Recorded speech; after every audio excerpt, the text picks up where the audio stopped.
constantly accusing me of cheating. So I came just to take a lot of circumstances to prove to him that I'm not cheating.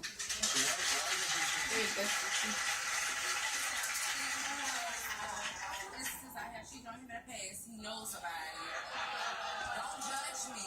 He knows about it. When you're in a relationship? It was because we first had gotten together, and I wasn't sure if he was these are in a relationship. I know this look like been up here since the late 80s or the early 90s. No, I just like pretty much did me. Okay. You know, I didn't know that we were that serious just yet. Is it true that you slept one of his family members? No. Or his friends? No.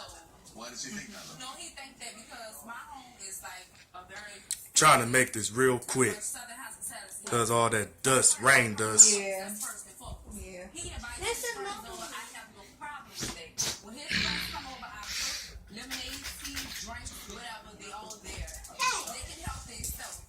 He's upset about that. I catered to him the way I catered to him. Now the thing is, they appreciate it. He does not. Yeah, I see it.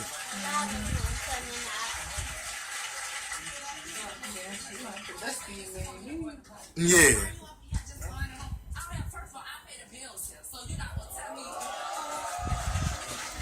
Do it go as fast as it's supposed to go? Yep. Okay.